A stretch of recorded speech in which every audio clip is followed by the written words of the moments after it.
चलिए, good evening दोस्तों। आज हम लोग कल हम लोग साइंस के क्वेश्चन सीरीज हम लोग किए थे, उसमें फिजिक्स केमिस्ट्री बायोलॉजी के क्वेश्चन को देखे थे। और आज हम लोग जो है लगभग 25 या 30 क्वेश्चनों की सीरीज लेकर आए हैं, जिसमें आपको मैथ के सारे क्वेश्चन मिलेंगे और ये हमारे ऑब्जेक्टिव क्वेश्चन है।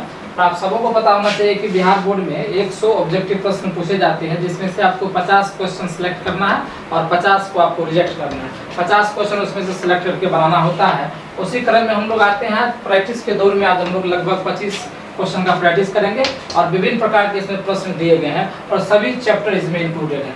चलिए हम लोग शुरुआत करते हैं पहला क्वेश्चन से। और पहला क्वेश्चन ही हम लोग का क्या है, देख लीजिए। 7, 3, 8, 6, 9, 10, 12 का माध्यिका ज्ञात करना है, मीडियन ज्ञात करना है। तो हम लोग चलिए निकालते हैं मीडियन। सबसे पहले जानेंगे सर मीडियन निकाला कैसे जाता है।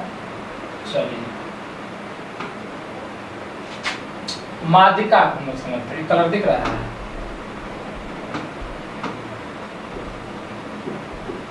माध्यिका हम लोग मीडियन कैसे निकालते हैं। और सवाल बार बार पूछा जाता है माध्य, माध्यिका और बहुलक से। तो एक प्रश्न फिक्स है, आपको एक प्रश्न पूछे जाते हैं माध्य, माध्यिका, बहुलक से।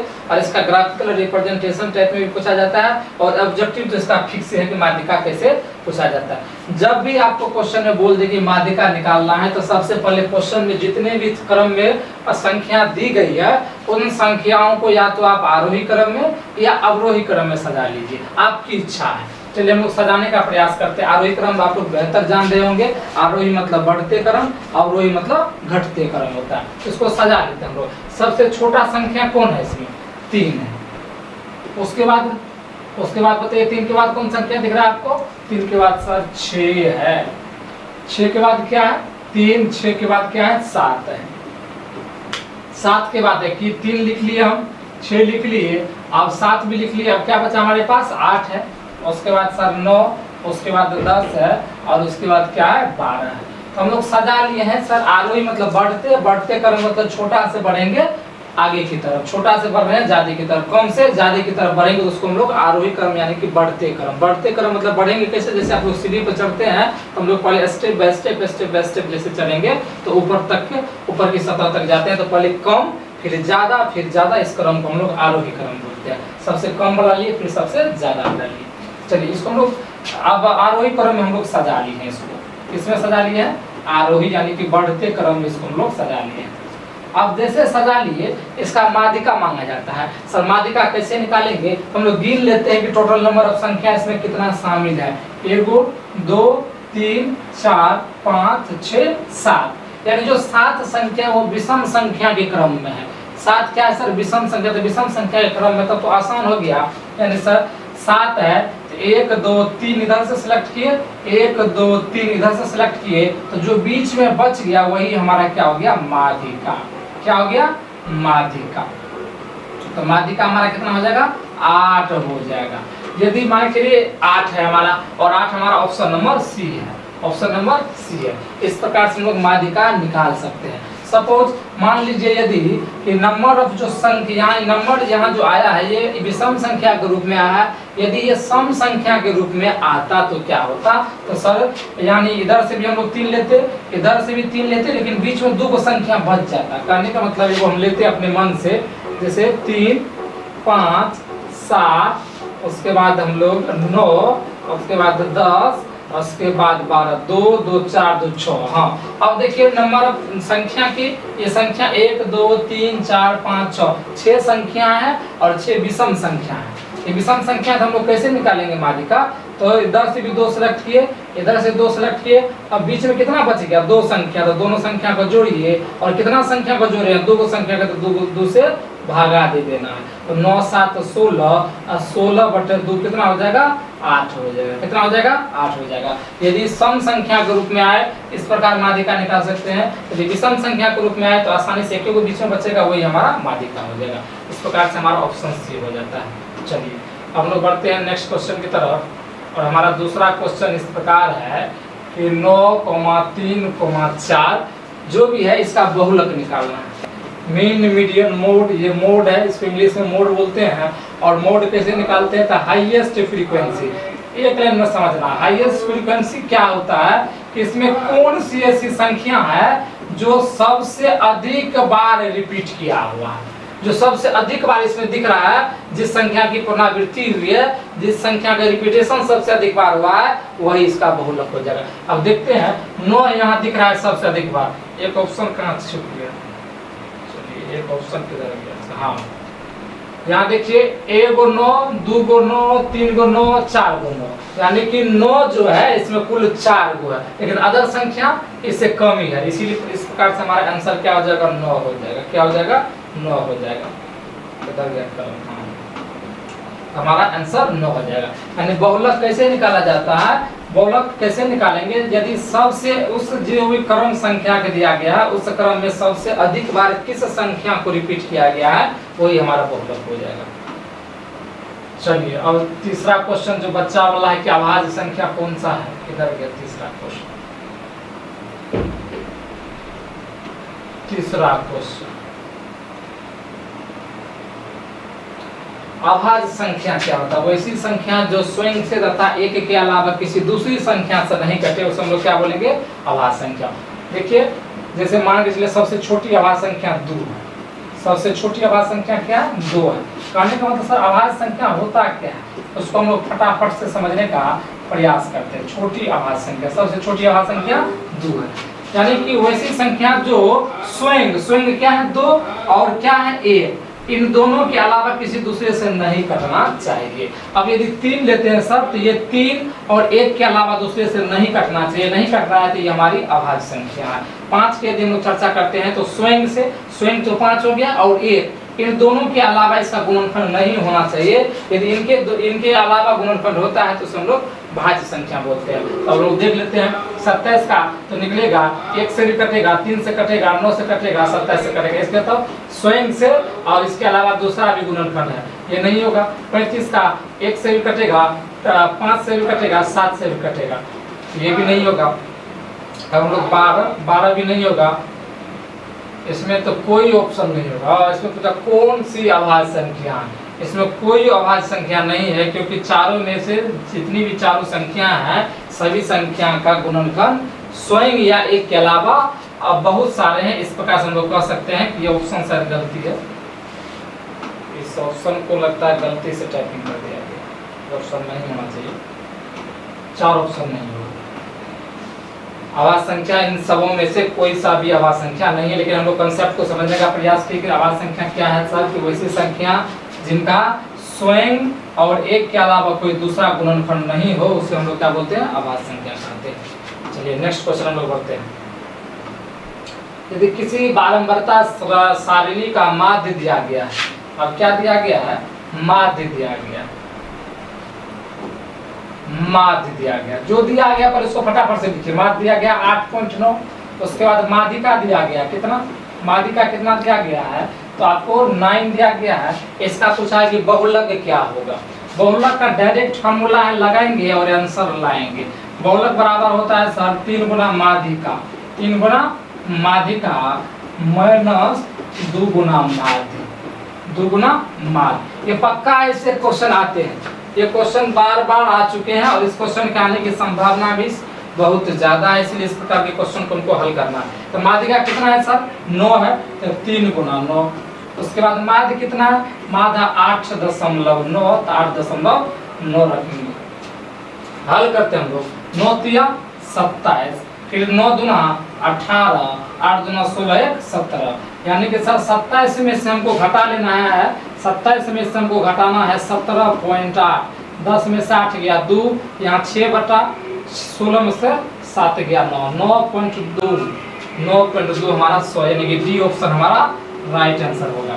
इस प्रकार से हम लोग निकाल सकते हैं बहुलक, और बहुलक का क्या है फॉर्मूला, 3 गुना माध्यिका माइनस 2 गुना माध्य होता है। कोई दिक्कत। चलिए हम लोग नेक्स्ट क्वेश्चन की तरफ बढ़ते हैं। 19 और 25 का समानांतर माध्य, यहाँ होना चाहिए माध्य, समानांतर माध्य होना चाहिए। तो देखिए समानांतर ए और बी कोई ऐसी संख्या है, इसका यदि हमको समानांतर माध्य पूछा जाए, ए और बी संख्या 2 संख्या दी गई है, इसका समानांतर अर्थमेटिक मीन पूछा जाता है, समानांतर माध्य पूछा जाएगा। कुछ नहीं करना है, दोनों संख्या को जोड़ना है, 2 से भागा दे देना। क्या करना है, दोनों संख्या को जोड़ेंगे, 2 से भागा, दोनों संख्या मतलब ए प्लस बी, भागा क्या 2, ये इसका हो जाएगा समानांतर माद। ये क्या हो जाएगा इसका समानांतर माद। अब हम लोग क्वेश्चन पे आते हैं। किन दो संख्याओं का पूछा है 19 का, तो ए की जगह पर क्या हो गया 19 प्लस बी की जगह पर क्या हो गया 25, 19 प्लस 25 बटे 2 करेंगे तो 25 और 19 9 5 14 और 3 1 4 बटे 2 22 दूना 44, 22 दूना 44। आंसर हमारा बी हो जाएगा। कोई दिक्कत समझ आ गया ना? इस प्रकार का क्वेश्चन पूछा जाता है। चलो हम लोग बढ़ते हैं नेक्स्ट क्वेश्चन की तरफ। चलो कितना नंबर का क्वेश्चन होगा 6 का। 6 किधर गया भाई क्वेश्चन? हाँ, और ये प्रायिकता का क्वेश्चन है और प्रोबेबिलिटी से एक क्वेश्चन फिक्स रहता है ऑब्जेक्टिव में। इसको हम लोग समझते हैं प्रायिकता को। किधर गया? ये तो पूछा है कि PE plus P dash E, P dash E को यहाँ लिख दिया है किताब, PE नहीं है। E नहीं है कहने का मतलब P क्या होता है सर कि किसी घटना के होने की संभावना क्या है। मान के चलिए आज बारिश होने वाली है, यानी आज बारिश होने की संभावना है, तो P हो गया, P हो गया कि घटना होने की संभावना, घटना होने की संभावना। आज बारिश होने वाली है, आज संभावना है बारिश होने की, तो वो PE है। लेकिन अब P डैश का मतलब किसी घटना के नहीं होने की संभावना, घटना नहीं होने की संभावना, घटना नहीं होने की संभावना। यदि तुमसे कोई पूछ देगा, अब आज से भूलना नहीं है, PE plus P dash E हमेशा 1 के बराबर होता है। कितना के बराबर? 1 के बराबर। यही हमारा आंसर हो जाएगा 1। यानी सर किसी घटना के होने की संभावना प्लस किसी घटना के नहीं होने की संभावना का योगफल किसके बराबर होता है? 1 के बराबर। आंसर हमारा हो जाएगा 1। आंसर हमारा B is the right answer. चलिए हमारा क्या है कि दो सिक्कों के उछाल में दो शीर्ष, किधर गया? दो शीर्ष आने की प्रायिकता क्या होगी? शीर्ष का मतलब हेड और गर्त का मतलब टेल। तो सिक्का दो है, दोनों को उछालना है। मान चलिए एक सिक्का को हम लोग उछालते हैं, या तो हेड आएगा या टेल आएगा। एक सिक्का को उछालेंगे या तो हेड आएगा या टेल आएगा। तो एक सिक्का को यदि उछाला जाएगा, एक सिक्का को यदि हम लोग उछाल देते हैं तो प्रायिकता क्या क्या संभावना हो सकता है? या तो हेड का या टेल। कोई दिक्कत नहीं। लेकिन बात कितना सिक्का का? 2 सिक्का का बात किया गया। चलिए 2 सिक्का को हम लोग देखते हैं। अब हम लोग 2 सिक्का को उछालने का प्रयास करते हैं। तो 2 सिक्का को उछालते हैं, मान चलिए दोनों हाथ में ले लीजिए 2 सिक्का, एक दोनों को एक साथ उछालिए। दोनों को यदि एक साथ उछालेंगे तो यह हो सकता है कि इस पे भी हेड आ जाए और इस पे भी हेड आ जाए, ऐसी संभावना हो सकती है। बोलेगा क्या सर ऐसी संभावना खाली सिर्फ हेड आ सकता है? नहीं, या तो इस पे हेड भी आ सकता है, इस पे टेल भी आ सकता है। तो या तो हेड भी आ सकता है, टेल भी आ सकता है, फिर दूसरा भी हो सकता है या इसी पर टेल आ जाए, इसी पे हेड आ जाए। ये तीसरा संभावना है, इसी पर टेल आ जाए, इसी पे हेड आ जाए, कुछ भी हो सकता है। और चौथा संभावना क्या हो सकता है? इस पे भी टेल आ जाए, इस पे भी टेल आ जाए। तो टेल दोनों का आ सकता है। तो हेड टेल, सॉरी यहाँ टेल से समझ टेल। तो देख लीजिए कितने प्रकार की संभावना बनी, 1 2 3 4। कुल संभावना कितना बना है? कुल संभावना जो बना है वो संभावना सर कितना है? कुल संभावना हमारा 4 बना है। तो 4 संभावना बना। लेकिन हमसे क्वेश्चन क्या पूछा है कि 2 शीर्ष आने की प्रायिकता। शीर्ष का मतलब हेड, शीर्ष का मतलब हेड। तो 2 शीर्ष आने की प्रायिकता कितनी बार आएगा? 2 शीर्ष, 2 हेड एक ही बार आएगा। कितनी बार आएगा? एक बार आएगा। 1 बट्टे टोटल कितना? 1 2 3 4, 1 बट्टे 4। अब देख लीजिए 1 बट्टे 4 किस ऑप्शन में है? तो डी ऑप्शन में है, इसीलिए हमारा डी इस क्वेश्चन का राइट आंसर हो जाएगा। चलिए हम लोग बढ़ते हैं नेक्स्ट क्वेश्चन की तरफ। नेक्स्ट क्वेश्चन हम लोग का 8 नंबर है। और यदि a और b अभाज्य संख्या है तो लॉग ए और b का क्या होगा? मान के चलिए हमको रटना नहीं, हमको समझ जाना है। पहले देखो अपने मन से ले लेना है उदाहरण, अपने मन से उदाहरण ले लीजिए। 2 अभाज्य संख्या का अपने मन से ले लीजिए। हम ले लिए 2 और ले लिए 3। 2 भी सर अभाज्य संख्या है और 3 भी अभाज्य संख्या है। तो इन दोनों का लॉग क्या होगा? लघुत्तम समापवर्त क्या होगा? लॉग क्या होगा? 2 और 3 का क्या होगा? 2 3 का गुणनफल 3 दूना 6 होगा। कोई भी अभाज्य संख्या यदि आप लेते हैं और उन दोनों का यदि लॉग निकालना चाहते हैं तो लॉग उन दोनों का गुणनफल होगा और दोनों को गुणा कर दीजिए, वही उसका लॉग हो जाएगा। तो 2 संख्या लिया, एगो है ए ले लिए, एगो है बी ले लिए, और दोनों क्या है अभाज्य संख्या है। इन दोनों का लॉस क्या होगा, इन दोनों को गुणा कर दीजिए, ए गुना बी क्या हो जाएगा ए बी हमारा आंसर हो जाएगा। तो दिक्कत ए बी, ओहो यहाँ नहीं है, ए इंटू बी यहाँ है गो में। चलो अब हम लोग बढ़ते हैं क्वेश्चन नंबर 9 की तरफ। क्वेश्चन नंबर 9 हमारा क्या है, किसी घटना के प्रायिकता नहीं हो सकती है, किसी घटना की प्रायिकता नहीं हो सकती है। 1/3 किसी घटना की प्रायिकता हो सकती है, संभव है, ये तो संभव है, ये घटना की प्रायिकता संभव है।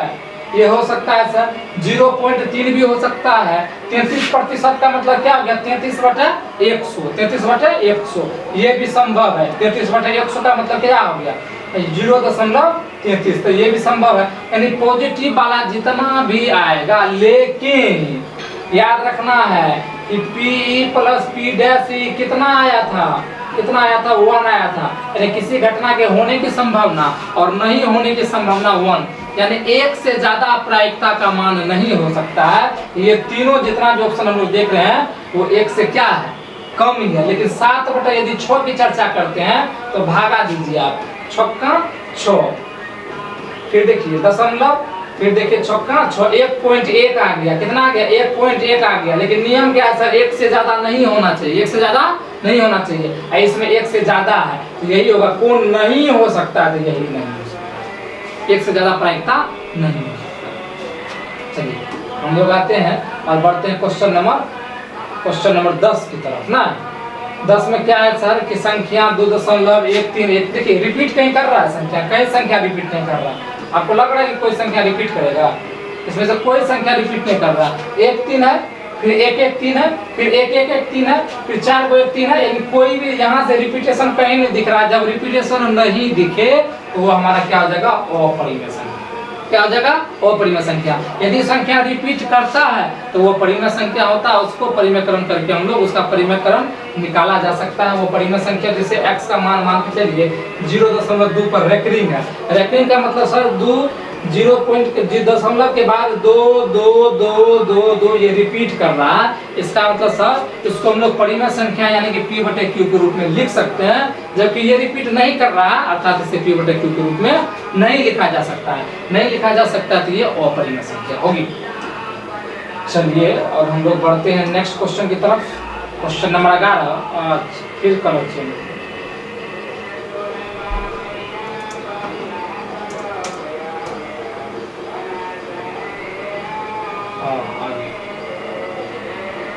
बड़े ना क्वेश्चन नंबर 11 था ना।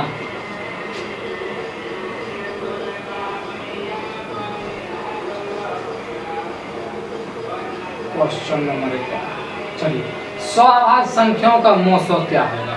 स्वाभाज्य संख्या क्या होता है कि वैसी संख्या, वैसी दो संख्या जिसका मौसम 1 हो, तो स्वाभाज्य संख्या का मौसम हमेशा 1 होगा। को प्राइम नंबर और को प्राइम नंबर का मौसम हमेशा कितना होगा 1 होगा। कितना होगा 1 होगा। 1 हमारे किस ऑप्शन में है बी ऑप्शन में। चलिए आज 12 नंबर होगा ना, 12 नंबर आ जाइए। 12 नंबर हमारा क्वेश्चन क्या कर रहा है, यदि m एक धनात्मक पूर्णांक है तो धनात्मक विषम पूर्णांक क्या होगा। धनात्मक विषम पूर्णांक का क्या रूप होगा, क्या इसका फॉर्म होगा। देखिए विषम बोल दिया, धनात्मक पॉजिटिव भी होना चाहिए और विषम भी होना चाहिए, पॉजिटिव और विषम। और विषम संख्या कैसे पहचानेंगे हम, वैसी संख्या जो 2 से पूरी तरह विभाजित नहीं हो। जैसे सर हमारा 1 हो गया, सबसे छोटी विषम संख्या 3 हो गया, 5 हो गया, 7 हो गया, 9 हो गया। इस प्रकार से 2 के अंतराल पर हमारा विषम संख्या आती जाएगा। तो हम लोग यहाँ से ऑप्शन से चेक कर सकते हैं। m का मान आप 1 रख लीजिए, तो 4 गुना 1 आप प्लस 2 कितना होगा, 4 गुना 1 4 2 6, 6 आ गया कौन संख्या सम संख्या। लेकिन हमको क्या पूछा विषम संख्या पूछा, क्या पूछा, तो पहला ऑप्शन तो कट गया। दूसरा देखते हैं 4m प्लस 4, m का मान 1 रख लीजिए, हर में 1 1 करके आप चेकआउट कर सकते हैं। m का मान जैसे 1 रखे तो 4 गुना 1 4 प्लस 4, तो 4 4 8, ये भी सम संख्या है, ये भी कट गया क्योंकि हमसे पूछा है विषम संख्या, तो ये भी कट गया। 3 में हम लोग आते हैं ऑप्शन नंबर सी में, 4m प्लस 1 है। इसमें m का मान जैसे 1 रखते हैं, जैसे 1 रखेंगे तो 4 गुना 1 4 और 4 1 5, तो 5 हमारा क्या है सर, 5 हमारा है विषम संख्या। तो पूछा गया था विषम संख्या का रूप क्या होगा। तो सी हमारा ऑप्शन हो जाएगा। चलिए हमारा क्वेश्चन नंबर 13 होगा, रेखिक बहुपद की शून्यांक की संख्या क्या, यानी कि बहुपद का शून्यक पूछा है। रेखिक बहुपद, अच्छा रेखिक बहुपद क्या है सर, जिस बहुपद का शून्यक क्या होना चाहिए, एक होना चाहिए। जिस बहुपद का शून्यक क्या होना चाहिए, एक होना चाहिए। रेखिक बहुपद का व्यापक रूप कभी कभी पूछ देता है, रेखिक लीनियर इक्वेशन का, लीनियर पॉलिनोमियल का व्यापक रूप पूछा जाता है। तो व्यापक रूप क्या होगा, जल्दी बताइए आप लोग। व्यापक रूप क्या होगा, ax प्लस बी होगा। क्या होगा, ax प्लस बी होगा।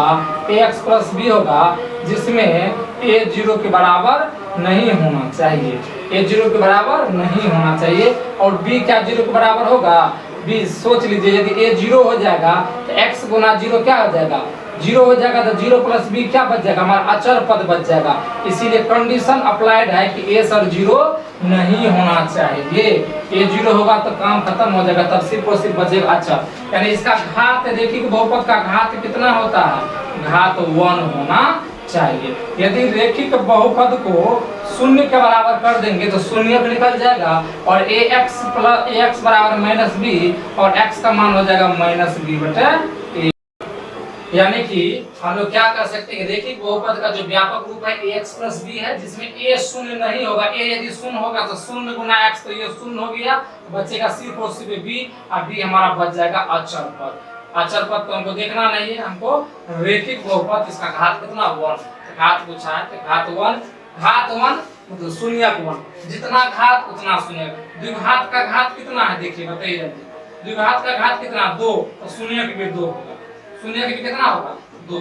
यदि पूछेगा आपको शून्य की संख्या कितना होगी तो 2 होगी। त्रिघात बहुपद क्या, ax³ plus bx² plus cx plus d, ये त्रिघात बहुपद है। इसमें पूछेगा शून्यकों की संख्या, तो शून्यकों की संख्या 3 है, तो इसका घात भी घात 3, तो शून्यकों की संख्या भी हमारा 3 हो जाएगा। शून्यकों की संख्या भी 3 हो जाएगा, कोई दिक्कत। चलिए अब हम लोग पढ़ते हैं नेक्स्ट क्वेश्चन। तो 3 यानी हमारा 1 हो जाएगा, चूंकि रेखिक पूछा गया था। रेखिक के शून्य का 1 तो घात 1 तो शून्य का 1, घात 2 तो शून्य 2, घात 3 तो शून्य 3 हो जाएगा। नेक्स्ट क्वेश्चन लोग पढ़ते हैं।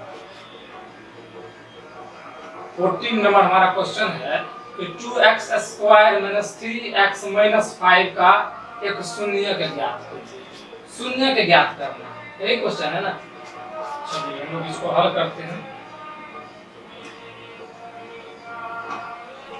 क्वेश्चन है कि 2x² - 3x - 5, हाँ ये द्विघात बहुपद, कैसा बहुपद है, द्विघात, क्योंकि घात कितना है इसका 2, इसीलिए इस बहुपद का नाम हो गया द्विघात बहुपद। अच्छा देखिए, बहुपद और द्विघात बहुपद और समीकरण में क्या अंतर है। जैसे बहुपद को शून्य के बराबर जैसे कर दिए, ये हमारा समीकरण हो गया। जब तक शून्य के बराबर नहीं था तब तक बहुपद कहलाता था, लेकिन जैसे शून्य के बराबर कर दिए अब ये हमारा द्विघात समीकरण हो गया। इनको हमको हल करना है।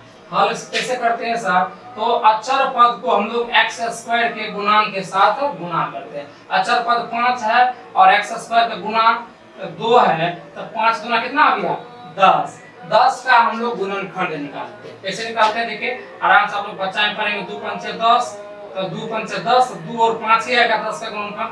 तो जो 2 गुणनखंड हमारा आया है उन दोनों को जोड़ने या घटाने से बीच वाला आना चाहिए। तो देखिए 5 में से 2 गया तो 3, 5 में से 2 गया तो 3, लेकिन हमको लाना क्या है, हमको लाना है -3। हमको 3 तो लाना नहीं है।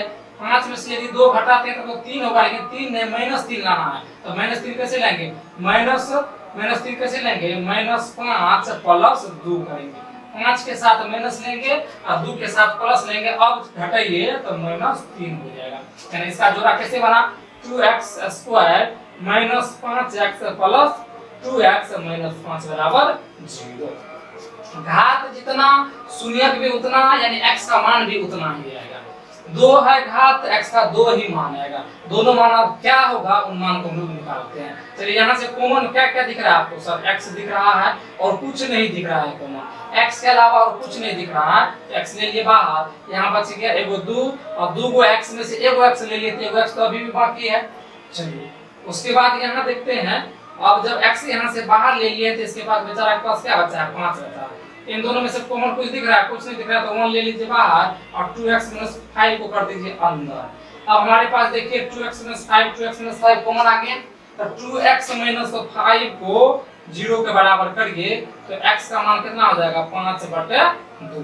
एगो तो x का मान हमारा आ गया 5/2, तो 5/2 नहीं है, एक को शून्य मांगा है, इसमें से होना चाहिए क्या को शून्य, दो को क्या को मांगा है, एगो शून्य तो निकल गया, एगो बच गया हमारा x प्लस 1 अभी भी बाकी है। x प्लस 1 को जैसे हल करेंगे सर, प्लस के बाद प्लस यदि जाता है उधर तो क्या हो जाएगा माइनस, x का मान एगो आ गया -1, एगो x का मान आ गया 5/2, तो हमको एगो शून्य मांगा है, तो एगो शून्य देखते हैं ऑप्शन में -1 है कि नहीं है, बिल्कुल है, ऑप्शन नंबर बी है, ये -1 है। चलिए क्वेश्चन नंबर हम लोग बढ़ते हैं, अब कितना नंबर था, 14, अब 15 का।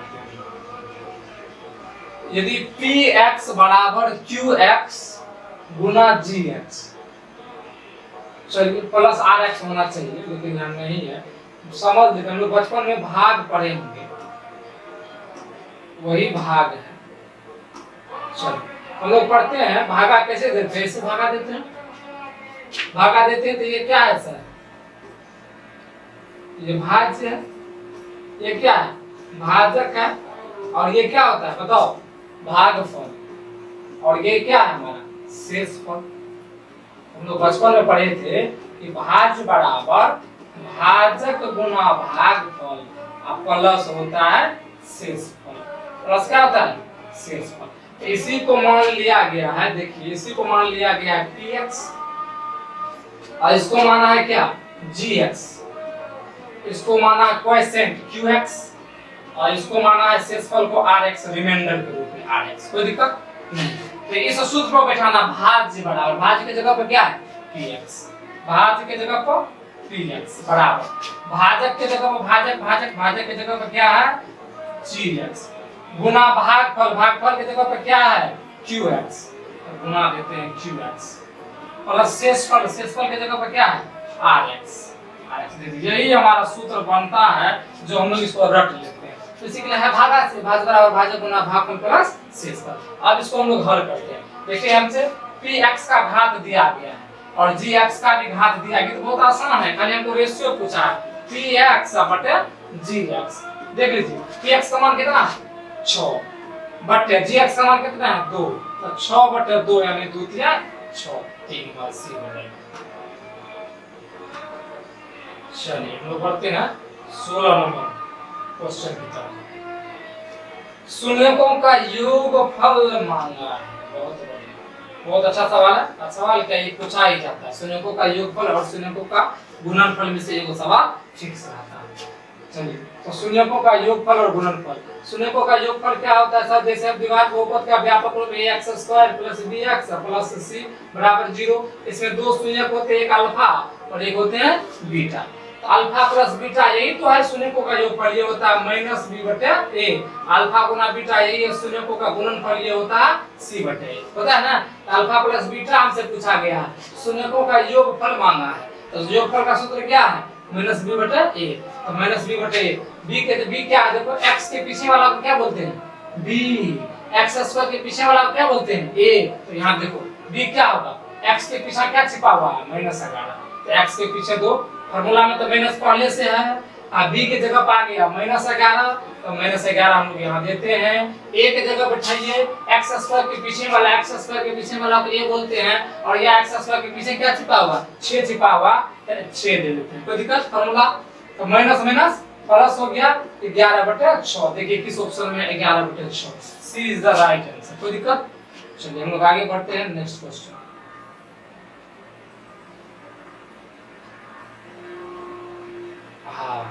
दो चर वाले, चरने वाला कितना है 2 गो चरने वाला, यहाँ दिख भी रहा है कि x और y दो चरने वाला है, और चरने वाला मतलब x और y का मान बदलते रहेगा, x और y का मान बदलते रहेगा। ax plus by plus c बराबर 0। a b c ये अचर पद है, इसका मान कभी बदलता नहीं, लेकिन x और y बदलेगा, इसीलिए बोला दो चर वाले रैखिक समीकरण के वास्तविक संख्याओं के समुच्चय के कितने हल होंगे। अब न तो a का मान हमको पता है, न b का मान पता है, न c का मान पता है किसी का मान। जब पता ही नहीं है तो x और y कैसे निकलेगा? नहीं निकलेगा, इसका कोई हल नहीं होगा। कोई दिक्कत? इस क्वेश्चन को देख लेना है, क्योंकि इसका एक इक्वेशन और छूटा है, दो इक्वेशन होना चाहिए। अब दोनों के हम लोग कंपैरिजन करते हैं। a1 बटे a2 बराबर यदि हो जाता है b1 बटे b2 और बराबर यदि हो जाता है c1 बटे c2, इनके कितने ये संपाती होंगे, ये संपाती रेखा होगा। और संपाती रेखा होगा तो इनके कितने हल होंगे? संपाती रेखा मतलब एक ही रेखा के ऊपर दूसरा रेखा के ऊपर तीसरा रेखा, इनके अनेक हल होंगे। कितने हल होंगे? अनेक हल होंगे। है दो इक्वेशन होना चाहिए इसका अनेक हल होना चाहिए। दूसरा a1 बटे a2 डजंट इक्वल टू हो गया b1 बटे b2, तो ये अद्वितीय हल होगा। क्या होगा?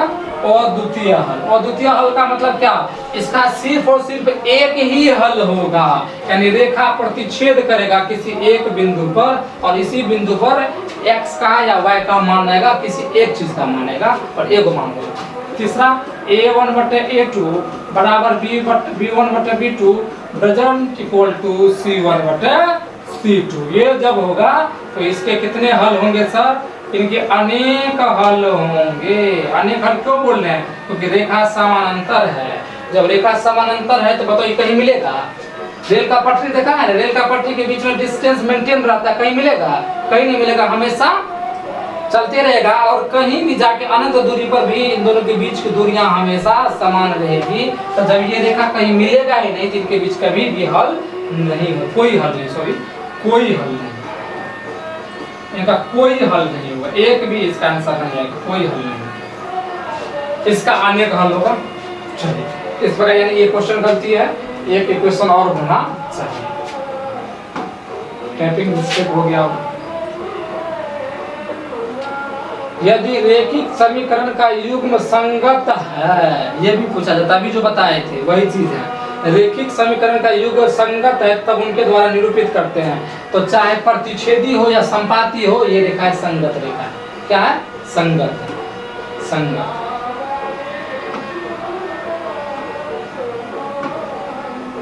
संगत संगत है तो हमारा प्रतिच्छेदी भी हो जाएगा और संपाती भी हो जाएगा।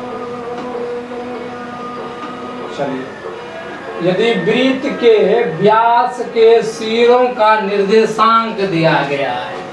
चलिए बहुत बढ़िया क्वेश्चन है ये। किधर गया? क्लिक करते हैं। यदि वृत्त, ये हमारा वृत्त है सब, वृत्त है और वृत्त का ये क्या है? केंद्र है। तो क्या कर रहे हैं कि व्यास के सिर, व्यास खींच लेते हैं कि वृत्त के दोनों परिधि के किसी दो बिंदु को मिलाने वाली रेखाखंड को हम लोग क्या बोलते हैं? वृत्त का व्यास बोलते हैं। ये वृत्त का परिधि है और इस परिधि पर किसी दो बिंदुओं के मिलाने वाली रेखाखंड जो वृत्त के केंद्र से होकर गुजरती है, वही वृत्त का व्यास कहलाता है। ये वृत्त का केंद्र है और इस केंद्र से होकर गुजर रही है। ए भी मान लेते हैं वृत्त का व्यास है, वो हमारा क्या है? इस वृत्त का केंद्र है। कोई दिक्कत? अब व्यास के सिरों का निर्देशांक दिया गया। दो को व्यास का सिरा, एगो सिरा ए, एगो सिरा है बी, दोनों का तो उसके केंद्र का नियमांक। हाँ, ए का दिया गया मान हमको निर्देशांक 2,3, बी का निर्देशांक क्या दिया गया? -6,7। कोई दिक्कत? अब तुम ही बताओ, ये जो ओ है, ओ से बी का दूरी, ओ से ए का दूरी बराबर होगा या नहीं होगा? बराबर होगा। तो ओ ए बराबर क्या है हमारा?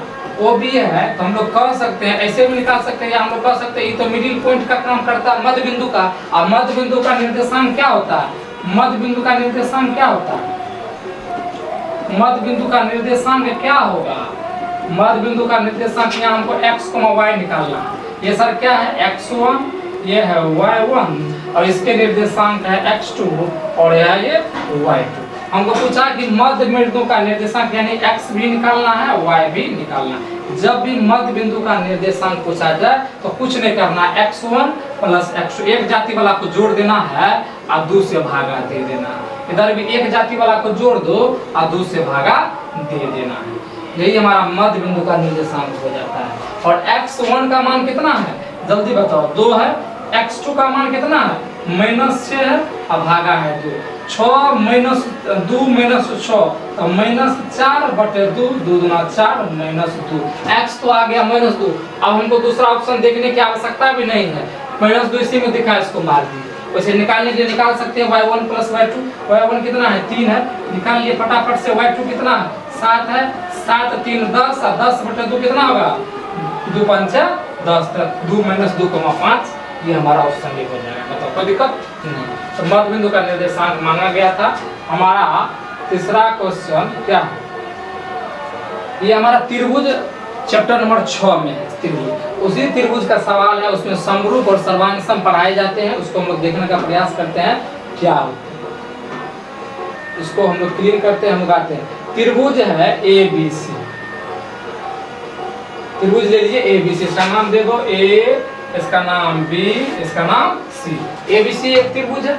बहुत अच्छा सवाल है, जिसमें बोल रहा है कि P और Q बिंदु, P और Q बिंदु जो है वो भुजा AB, यहाँ बड़ा A होना चाहिए भुजा में, हमेशा राइटिंग करने वक्त AB कैपिटल लिखना।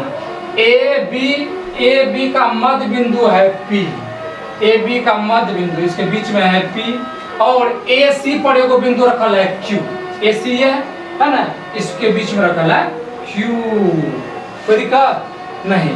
अब इस प्रकार है कि PQ को मिला देना, मिला दिया ना, PQ समानांतर है BC।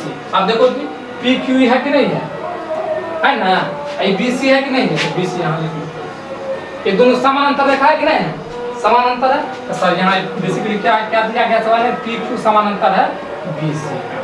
कोई दिक्कत नहीं। अब हमसे बोला गया है कि किधर गया, AP 3 है, AP 3 सेंटीमीटर। उसके बाद BP है हमारा 2 सेंटीमीटर, बहुत बढ़िया। उसके बाद AQ, वो देखो कितना आसान सवाल था, खाली त्रिभुज दे के फंसा दिया था।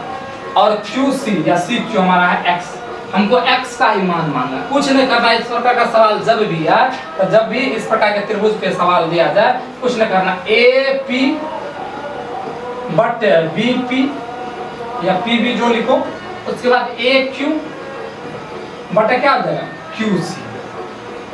अब मान जो दिया गया लिख लेते। AP का मान कितना 3 भागा, BP का मान कितना 2 बराबर, AQ का मान कितना है 6 और QC का मान कितना है X।